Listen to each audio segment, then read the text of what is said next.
Hai guys, Assalamualaikum, apa kabar? Welcome back to my channel, Cerita Kunafa with me, Amalia. Dan kali ini aku mau ngebahas tentang cara mendapatkan kerja di UAE. Banyak banget yang DM-in aku ke Instagram, atau juga komen di vlog sebelumnya. Sebelumnya aku pernah buat video mengenai besaran gaji-gaji di Abu Dhabi dan di Dubai. Yang belum nonton video gaji-gaji di Abu Dhabi, kalian bisa lihat di video ini, akan aku upload di sini. Kalian juga bisa lihat link yang ada di deskripsi guys. Buat kalian yang pengen dapetin kerja di UAE, harus nonton banget video ini sampai terakhir dan jangan di skip-skip. Karena aku bakal kasih tips gimana cara kalian biar cepet keterima di perusahaan-perusahaan di UAE, terutama di Abu Dhabi dan Dubai. Yang belum punya pengalaman sama sekali nggak usah khawatir guys, karena aku bakal jelasin step-stepnya ke kalian, mulai dari negara asal sampai kalian ngelamar, sampai kalian berhasil diterima di UAE, apa aja yang harus kalian siapin. Dan yang belum subscribe, jangan lupa subscribe biar aku makin semangat bikin videonya. Dan jangan lupa nyalain tombol notifikasi yang ada di bawah YouTube ini.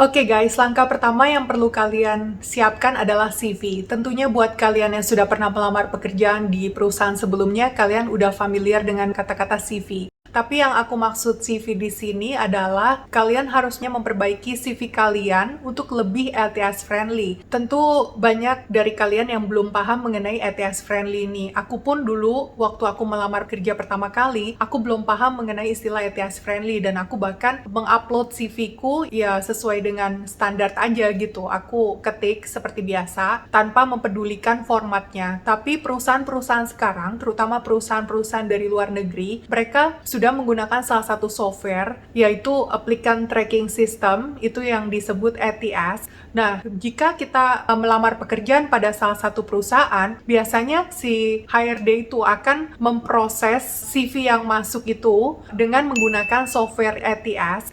Nah, apabila CV kalian tidak ATS friendly, itu akan mempersulit kalian untuk mendapatkan pekerjaan yang kalian inginkan. Yang tidak sesuai dengan ATS friendly itu adalah keywordnya nggak match atau keywordnya nggak cocok. Misalnya kalian melamar sebagai chef, tapi kalian sendiri pernah punya pengalaman kerja di bank, maka dia akan menolak CV kalian. Saran aku, jika kalian melamar pekerjaan, pastiin itu sesuai dengan minat dan bidang kalian. Jangan kalian misalnya pernah kerja di perbankan, kalian pengen jadi chef, atau sebaliknya. Dan untuk CV yang ATS friendly ini, pastikan kalian tidak menggunakan kata-kata yang susah untuk dibaca, yang susah untuk di-tracking oleh si software ini. Untuk CV yang format ATS friendly, aku bakal bikinin satu video khusus, tapi next ya guys, karena nggak mungkin aku bahas di sini, itu panjang banget. Yang pasti ini simple banget kok. Jika kalian punya CV yang lama juga nggak masalah. Kalian pastiin aja itu keywordnya match. Dan jangan ada kolom atau jangan terbagi menjadi dua gitu guys. Jadi kalian buat itu di salah satu format Word gitu.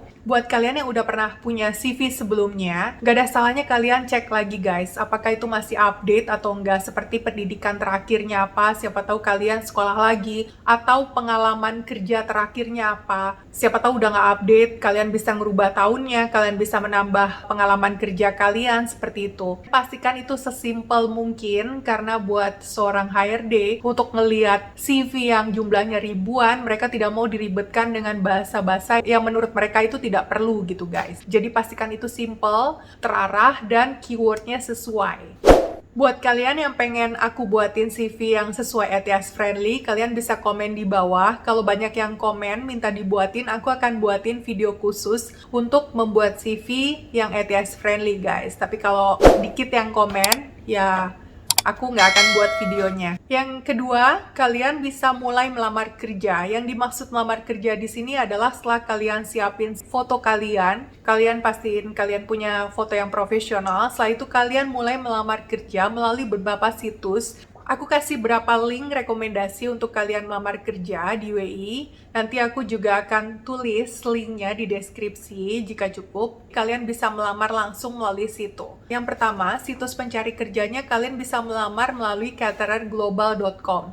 Ini udah terkenal banget guys di UAE, terutama di Abu Dhabi dan Dubai. Dan bahkan dia juga ada di beberapa negara GCC. Jadi Caterer Global ini adalah lebih spesifik ke arah pariwisata atau perhotelan. Caterer Global ini adalah situs pencari kerja yang berdasarkan hospitality atau keramah tamahan yang dibutuhkan pada pekerjaan pariwisata atau perhotelan. Seperti yang aku pernah sebutin di video sebelumnya di gaji-gaji di Abu Dhabi, di situ aku bilang kalau pariwisata di UAE ini banyak banget yang buka, bahkan setiap tahun bertambah. Seperti tahun ini ada beberapa tempat pariwisata yang buka. Jadi buat kalian yang pengen melamar kerja di bidang perhotelan dan pariwisata, kalian nggak perlu khawatir, ada aja hotel yang baru buka atau tempat pariwisata yang baru buka guys. Seperti di tahun ini ada Expo 2020, itu banyak banget hotel baru, seperti contohnya Roof Hotel, hotel di tengah-tengah Dubai Expo, dan banyak juga tempat pariwisata yang baru dibuka. Ini ada baru dibuka The Bridge di Abu Dhabi, terus ada National Aquarium. Untuk akuarium aja di sini tuh ada 2.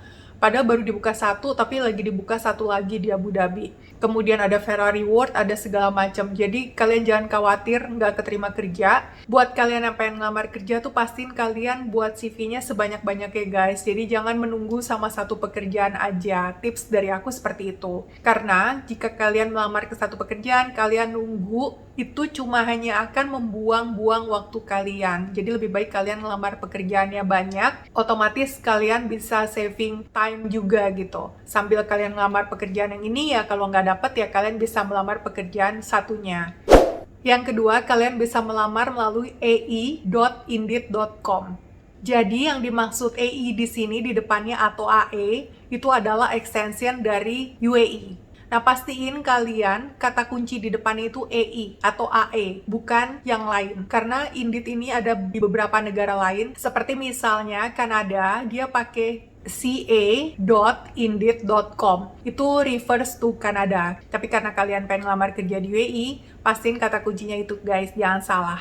Nah, apa aja yang kalian bisa temuin di ai.indeed.com ini? Di situ kalian bisa lihat tentang salary range-nya atau besaran gajinya seperti apa di samping pekerjaan-pekerjaannya. Pekerjaannya juga bukan cuma dari bidang pariwisata aja guys, tapi lebih general. Kalian bisa temuin kayak perbankan, guru, chef, atau waiters. Kalian juga bisa temuin di situ. Pokoknya beragam banget. Kalian juga bisa lihat tentang deskripsi pekerjaannya seperti apa. Misalnya di situ dibutuhkan chef, yang dibutuhkan adalah asisten chefnya. Itu bisa dijelasin di situ. Untuk pekerjaannya, job desk seperti apa gitu. Nah, di situ juga bisa beberapa pekerjaan, ada yang disebutin kontraknya tuh berapa lama gitu guys. Jadi kalian bisa lihat di situ secara detail. Kalau di Caterer Global tadi kan lebih ke arah hospitality. Nah, kalau ini Indeed ini lebih general.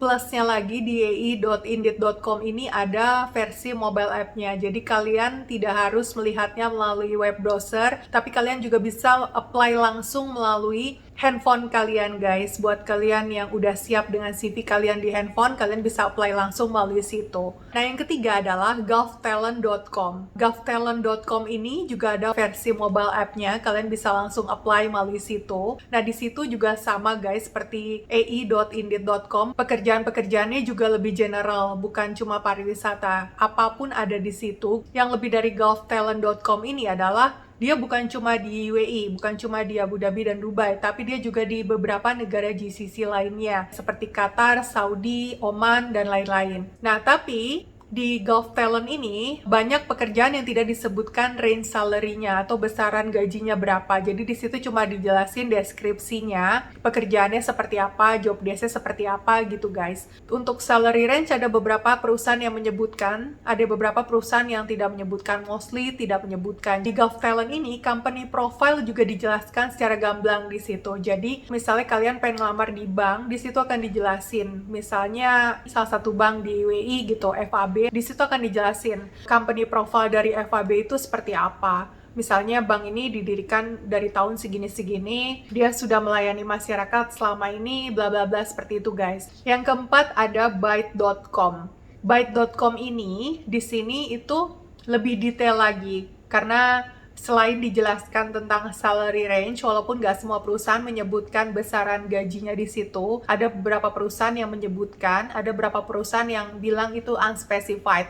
Yang dimaksud unspecified di sini mereka tidak menyebutkan besaran gajinya berapa. Jadi biasanya setelah kalian interview itu baru dijelasin besaran gajinya berapa. Nah, tapi plusnya di Byte.com ini, kalian bisa melihat profil perusahaan juga, kalian bisa melihat deskripsi pekerjaan kalian akan seperti apa, dan bahkan lebih lengkap lagi guys, di situ juga ada gender preferences. Biasanya kan ada salah satu pekerjaan yang dia prefer dikerjakan oleh wanita, dan ada beberapa pekerjaan yang dia prefer ini dikerjakan oleh laki-laki. Di situ akan dijelaskan, dan juga di situ akan dijelaskan secara spesifik umurnya berapa yang dibutuhkan oleh si company itu. Dan ada beberapa perusahaan juga yang menginginkan nationality mana. Misalnya nih, untuk menjadi chef di UAE, ada beberapa restoran, misalnya restoran Cina, prefer chef yang memang aslinya dari Cina, karena kan itu yang dimasak masakan Cina gitu. Atau misalnya restoran Arab, maka yang di-prefer adalah chef yang berkebangsaan Arab. Atau restoran Indonesia, yang di-prefer adalah orang-orang dari Indonesia untuk melamar pekerjaan itu. Jadi masing-masing tuh punya nationality preference, tapi nggak selalu ya, cuma sebagai contoh aja.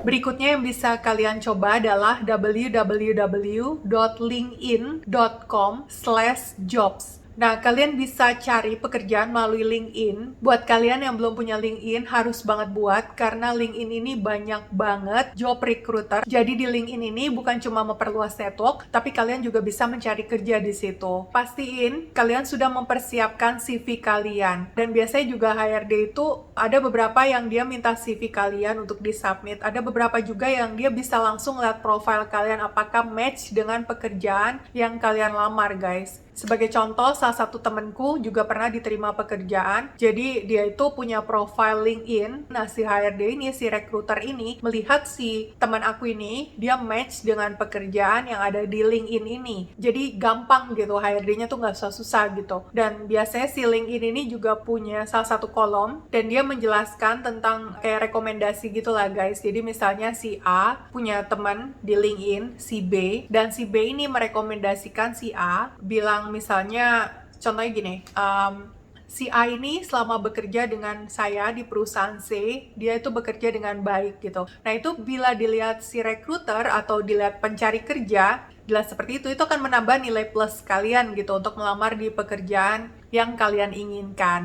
Yang berikutnya, kalian bisa mencari pekerjaan melalui Google Search. Jadi langsung, tidak melalui website apapun. Nah, di Google Search ini, kalian pastikan kalian masukin kata kunci UAE Career atau UAE Job. Nah, jika kalian sudah menemukan, pastiin kalian juga filter itu lagi. Kriteria yang kalian ingin tuh seperti apa. Misalnya, pekerjaan yang terbaru. Ada beberapa kan itu pekerjaan udah lama gitu. Misalnya setahun lalu, kadang-kadang kan udah ada yang menempati pekerjaan itu gitu. Kalian nggak pengen buang-buang waktu di situ. Nah, berikutnya, tipsnya, kalian juga pastiin itu full time atau part time, karena ada beberapa pekerjaan cuma part time aja dibutuhinnya, ada beberapa pekerjaan yang full time. Jadi tips dari aku, pastiin kalian mengeset filter yang sesuai dengan keinginan kalian pengen seperti apa. Berikutnya, kalian bisa melamar pekerjaan melalui websitenya langsung. Jadi kayak misalnya kalian pengen melamar pekerjaan di Etihad sebagai pramugari, kalian bisa melamar ke websitenya Etihad, atau kalian pengen melamar ke salah satu hotel, misal Hilton, kalian bisa melamar ke website-nya langsung. Plusnya apa sih guys kalau kalian melamar ke website-nya langsung? Yang pasti pekerjaannya update, karena di situ kalian bisa lihat langsung di kolom karir, kalian bisa lihat di situ pekerjaan apa yang lagi dibutuhkan. Biasanya si recruiter akan langsung menghapus pekerjaan yang sudah tidak mereka butuhkan. Tipsnya buat kalian yang pengen melamar melalui pekerjaan langsung melalui website si perusahaan ini, kalian harus sudah tahu pekerjaan apa yang mau kalian lamar. Jadi jika kalian belum tahu, ya lebih baik jangan melamar melalui website perusahaan langsung, tapi kalian melamar melalui Google Search atau yang tadi aku sebutin sebelumnya. Tapi jika kalian sudah tahu spesifiknya kalian pengen melamar pekerjaan apa, dan kalian menemukan websitenya apa, kalian bisa melamar langsung. Nah, ini akan lebih mempercepat kalian untuk diterima di perusahaan itu, karena ini direct ke perusahaan tersebut. Kemudian ada beberapa juga yang melamar kerja melalui agensi pencari kerja. Agensi pencari kerja di UAE ini banyak banget, bahkan jumlahnya sampai puluhan atau even ratusan, aku nggak tahu lebih tepatnya. Tapi kalian hati-hati sama agensi pencari kerja ini karena ada beberapa yang tidak resmi, ada beberapa yang resmi. Jadi kalian harus pastiin apakah itu terregister di pemerintah UAE karena jika kalian salah memilih, kalian akan ditipu guys. Jangan sampai kalian pengen melamar kerja tapi kalian malah mendapatkan penipuan. Aku akan ngasih kalian beberapa contoh perusahaan pencari kerja di UAE yang bisa kalian gunakan untuk mencari kerja di UAE. Salah satunya adalah Michael Page Middle East atau www.michaelpage.ai. Kemudian ada lagi Talent Arabia, talent-arabia.com. Ada lagi Back Middle East atau backme.com. Nah, perusahaan-perusahaan agensi pencari kerja di sini udah pasti akan membantu kalian dalam mencari kerja. Tapi kalian pastiin ini benar-benar resmi, benar-benar terregistered karena banyak banget agensi pencari kerja di sini. Dan aku punya beberapa catatan mengenai agensi pencari kerja di sini. Hati-hati karena aku pengen kalian mendapatkan pekerjaan dengan cara resmi. Seperti yang kalian harus tahu bahwa mencari pekerjaan di sini bukanlah hal yang mudah, tapi jika kalian mendapatkan pekerjaan itu secara ilegal, kalian bisa kena masalah hukum guys. Jangan sampai kalian dideportasi balik ke negara asal kalian jika kalian di-hire di UAE itu secara ilegal atau tidak sesuai surat-suratnya. Perusahaan agensi pencari kerja ini come and go. Jadi mereka itu datang dan pergi, nggak ada yang stabil. Jadi pastikan kalian cari yang kredibilitasnya cukup baik. Mungkin saat kalian tonton video ini ada beberapa agensi pencari kerja yang mungkin sudah nggak ada lagi di situ gitu guys. Jadi mereka memang gitu, datang dan pergi. Agensi pencari kerja di UAE ini rata-rata mereka lebih memprioritaskan kepada orang-orang yang memang sudah tinggal di UAE. Jadi untuk kalian yang masih tinggal di negara kalian masing-masing, lebih baik kalian melamar melalui website pencari kerja seperti yang tadi aku sudah sebutin di awal-awal, atau melalui GovTalent, atau melalui Indeed, atau melalui LinkedIn, dan lain-lain sebagainya. Walaupun bukan gak mungkin guys, si agensi pencari kerja ini juga meng-hire orang-orang yang tinggalnya nggak di UAE. Temennya suamiku, dia sudah diterima, tapi melalui agensi pencari kerja. Posisi dia saat itu bukan berada di UAE, tapi kebetulan memang si recruiter ini, dia melihat profil LinkedIn dari si pencari kerja. Jadi tips dari aku, kalian harus pastiin, kalian googling benar-benar apakah agensi pencari kerja ini benar-benar kredibel, benar-benar sesuai dengan keinginan kalian, tidak membuat masalah di kemudian hari. Pastiin tidak ada pemotongan-pemotongan. Berikutnya, kalian bisa pakai turis visa. Kalian datang langsung ke UAE, tapi ini sangat riskan dan lebih baik tidak pakai cara ini karena turis visa di UAE itu kalian bisa tinggal di UAE selama 90 hari. Jadi ada yang 14 hari, ada yang 30 hari. Tapi ini seperti yang aku bilang tadi, ini sangat riskan dan lebih baik tidak pakai cara ini. Karena jika kalian tidak mendapatkan pekerjaan dalam waktu yang ditentukan, kalian bisa terancam dideportasi. Jika kalian sudah mendapatkan pekerjaan langsung pun, by any chance kalian mendapatkan pekerjaan pada saat kalian menjadi turis, kalian harus cepat-cepat mendaftarkan residence visa kalian dan working permit kalian, karena jika tidak, kalian akan kena masalah di kemudian hari. Dan jika si Departemen Tenaga Kerja mengetahui hal ini, maka si perusahaan akan dikenakan fine atau denda sebesar 5.000 dirham. Perusahaan ini bisa dibekukan izin kerjanya gitu. Ada beberapa perusahaan di sini yang mungkin mereka akan meng-hire si pencari kerja karena mereka tidak ingin memberikan benefit untuk kalian guys. Yang dirugikan kalian sendiri, kalian nggak akan dapat fasilitas-fasilitas seperti akomodasi, seperti uang tunjangan ini itu dan sebagainya karena kalian tidak mendapat undang-undang perlindungan kerja dari UAE. Yang berikutnya, kalian bisa mendapat pekerjaan melalui teman. Jadi kayak rekomendasi dari teman gitu guys. Nah, kalian bisa tanyain mereka untuk yang udah tinggal di UAE apakah mereka mempunyai lowongan pekerjaan tertentu. Ini akan lebih mempermudah kalian dalam melamar pekerjaan, terutama bagi kalian yang sudah tahu kalian pengen melamar pekerjaan apa. Misalnya kalian pengen melamar kerjaan di bank, kalian punya teman yang bekerja di bank, kalian bisa minta rekomendasi dia gitu guys. Jadi pastiin kalian memang udah tahu pekerjaannya spesifik apa. Kalian bisa minta rekomendasi namanya dia untuk dicantumkan di CV kalian atau menyebutkannya pada saat interview. Tapi yang pasti minta izin dulu ke orangnya ya guys. Jangan sampai si yang bersangkutan itu nggak tahu. Biasanya nanti akan ada feedback balik gitu. Jika teman kalian ditanyain oleh si HRD ini apakah kalian mengenal si A, dia akan memberikan input yang positif. Tapi jika jika kalian tidak minta izin sama teman kalian, dia juga nggak akan bisa memberikan input yang positif tentang kalian gitu. Nah, ini juga akan mempermudah kalian untuk diterima pekerjaan di bank tersebut atau dimanapun. Last but not least, kalian bisa melamar pekerjaan melalui pasangan kalian atau lebih tepatnya suami atau istri kalian yang sudah berangkat kerja duluan di UAE. Ini akan mempermudah kalian banget untuk masuk ke UAE karena kalian mempunyai sponsor. Biasanya sponsor dari keluarga itu sangat amat diutamakan, terutama dari keluarga inti guys, misalnya suami atau istri. Tipsnya, kalian datang dulu ke UAE karena suami atau istri kalian sudah berada di UAE, yaitu di Abu Dhabi atau Dubai. Nah, setelah kalian berada di UAE, kalian bisa starting cari kerja. Atau kalian boleh cari kerja pada saat kalian di negara asal, itu juga boleh, terserah kalian. Tapi biasanya kalau kalian datang ke UAE juga nggak masalah gitu, karena suami atau istri kalian sudah bekerja di UAE. Kalian akan dapat residence visa selama 2 atau 3 tahun durasinya, dan kalian akan mengganti visa kalian dengan visa pencari kerja jika kalian sudah mendapatkan pekerjaan di UAE. Oke guys, tadi sudah aku jelasin gimana step-step cara mendapatkan pekerjaan di UAE.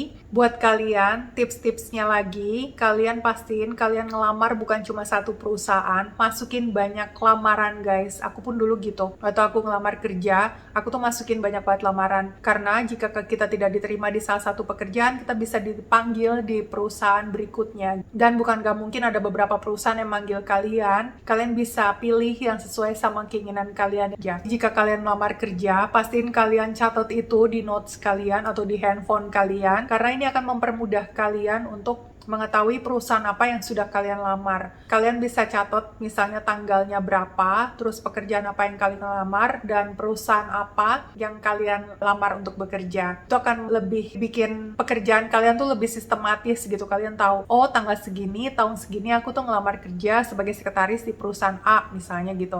Setelah kalian mendapat job offer, kalian pastiin kalian baca job offer itu baik-baik. Kalian lihat salary-nya apakah sesuai dengan keinginan kalian atau enggak. Jika ada yang kurang jelas, kalian bisa menanyakan ini ke rekruternya secara sopan melalui email. Karena jangan sampai kalian menyesal di kemudian hari jika ada benefit yang tidak kalian dapatkan. Karena kalian malu menanyakannya di job offer ini. Biasa sih di job offer itu udah jelas ya guys, akan dijelaskan benefit-benefit apa yang akan kalian dapat. Tapi jika kalian masih ada pertanyaan, jangan sungkan guys. Asalkan kalimat kalian itu sopan. Kemudian, jika kalian sudah mendapatkan job offer, kalian siapin dokumen-dokumen apa yang kira-kira bakal diminta HRD nanti. Mulai dari keperluan-keperluan kayak paspor, foto, dan lain-lain itu kalian siapin dari jauh-jauh hari. Karena untuk berangkat ke luar negeri, biasanya dia minta paspor yang dari 6 bulan sebelumnya gitu guys. Walaupun nggak selalu. Aku nggak tahu peraturan yang terbaru sekarang seperti apa, tapi lebih baik kalian sudah menyiapkan paspor gitu guys, sama foto yang sesuai. Kalian scan semua dokumen yang bakal dibutuhin nanti, dan siap-siap jika perusahaan membutuhkan itu, biasanya melalui email.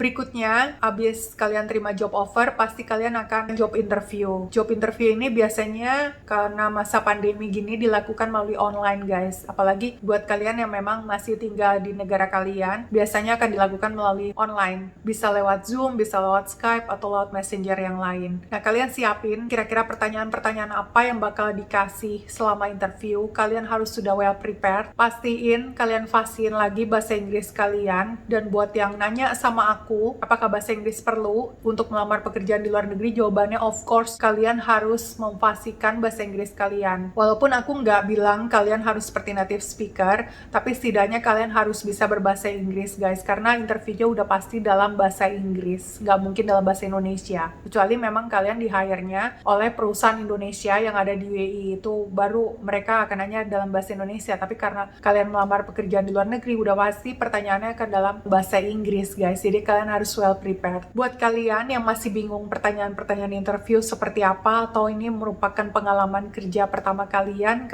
jangan bingung, kalian bisa googling, banyak banget itu pertanyaan interview. Atau kalian yang ingin aku buatin vlog khusus mengenai pertanyaan-pertanyaan interview akan seperti apa, kalian bisa komen di bawah, insya Allah aku akan buatin.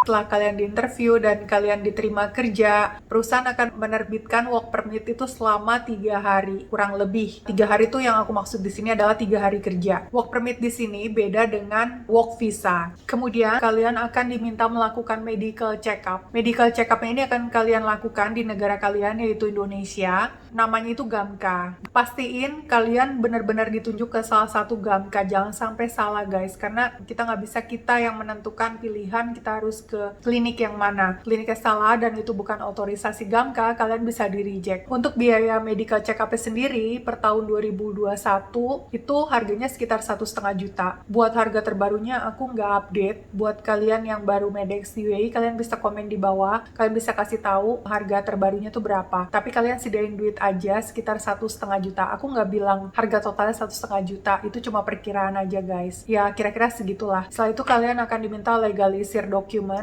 kurang lebih 675.000, tapi ini dulu ya guys, aku nggak tahu yang sekarang. Kalian browsing lagi aja.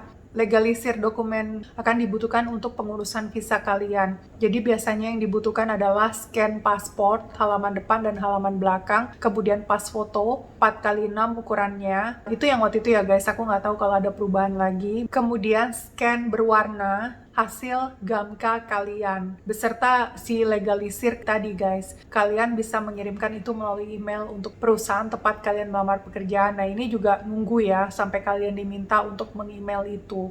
Untuk pengurusan visa di UAE ini membutuhkan waktu sekitar 7-14 hari kerja, dan itu tergantung apakah perusahaan kalian memang sudah mensubmit untuk pengurus visa kalian. Biasanya itu kalau untuk berada di dalam negeri itu agak lama ya guys, mungkin tuh waktu sekitar 1 bulan, atau apalagi nih masa pandemi ya, aku nggak tahu mungkin lebih lama lagi dari itu. Hopefully pandemi akan segera berakhir dan kalian juga prosesnya itu nggak akan selama itu.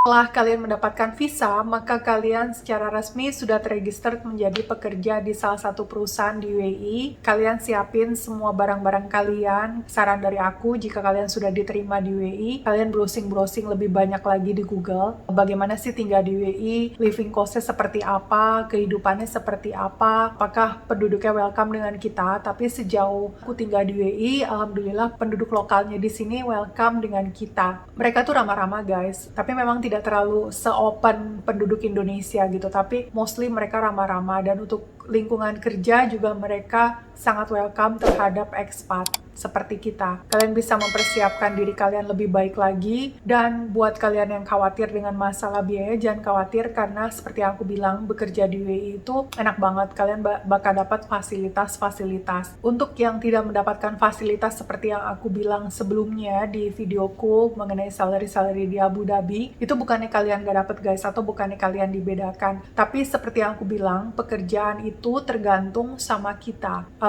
Jika kita melamar pekerjaan bukan high demand di UAE, maka benefit-benefit yang kita dapatkan itu nggak akan sebagus dengan pekerjaan yang high demand di UAE. Jadi kalian harus membedakan itu ya guys. Mungkin si A sama si B sama-sama diterima di perusahaan di UAE, benefitnya tuh nggak sama, karena si A itu pekerjaannya lebih diinginkan, lebih high demand di UAE dibanding si B. Jadi benefit yang didapat mungkin akan sedikit berbeda atau banyak perbedaan. Itu wajar, sama kayak kalian kerja di negara asal kalian di Indonesia. Untuk jabatan tertentu pasti akan beda fasilitasnya, benefit yang didapatkan dengan jabatan yang di bawah itu gitu. Jadi kerja dimanapun tuh menurut aku sama guys, nggak akan ada perbedaan. Dan saran dari aku guys, untuk kalian yang baru aja mau mendapatkan pekerjaan di UAE, misalnya kalian melamar pekerjaan di bidang profesional, bukan di bidang yang non-profesional. Profesional yang aku maksud di sini, misalnya kalian pengen bekerja di bidang oil and gas, di bidang penerbangan,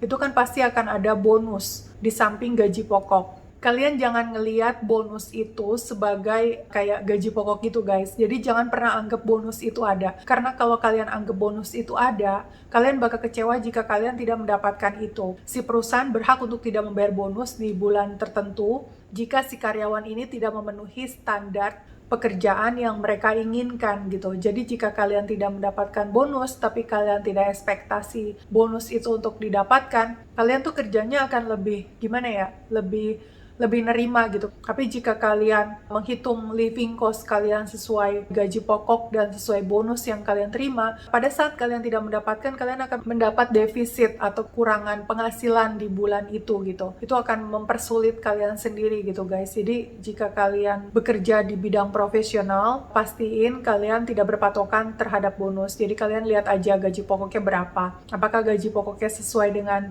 kebutuhan kalian? Jangan sampai kalian itu besar pasak daripada tiang guys. Itu aja sih saran dari aku. Lebih kurangnya aku mohon maaf karena aku cuma ngebantuin kalian untuk cara kalian mendapatkan pekerjaan di UAE dengan mudah tanpa kalian harus ditipu. Jika kalian yang ingin melamar pekerjaan di luar negeri, yang pertama kalian harus pastikan adalah mental kalian guys. Jadi mental kalian tuh harus benar-benar tough. Bekerja di luar negeri itu bukan hal yang mudah, tapi bukan hal yang sulit juga untuk dilakukan. Jika kalian memang masih suka homesick, lebih baik memang kalian tidak melamar pekerjaan di luar negeri. Karena gak mungkin pada saat kalian baru bekerja di sini terus kalian minta pulang kampung. Biasanya untuk 1 tahun pertama itu akan sulit untuk kalian gitu guys. Jadi pastiin mental kalian tuh udah kuat dulu kalau memang kalian pengen kerja di luar negeri. Aku rasa itu aja untuk penjelasan aku bagaimana cara mendapatkan pekerjaan di UAE. Aku harap ini cukup bermanfaat untuk kalian yang ingin melamar pekerjaan di sini. Buat kalian yang belum dapat pekerjaan, lagi-lagi aku bilang pantang menyerah guys, dimanapun kalian mencari pekerjaan, baik itu di UAE atau di negara kalian sendiri. Buat kalian yang berhasil diterima bekerja di UAE, aku ucapkan selamat, welcome to UAE. Nanti insya Allah di video berikutnya aku akan bahas tentang apartemen di UAE akan seperti apa. Dan buat kalian yang punya saran sama aku, mau upload video apa lagi, kalian bisa komen di bawah sini ya guys. Nanti insya Allah akan aku buatkan videonya. Oke, yang belum subscribe, jangan lupa subscribe. Dan jangan lupa like, comment, share. Sampai jumpa lagi di vlog-vlog berikutnya di Cerita Kunafa. Bye!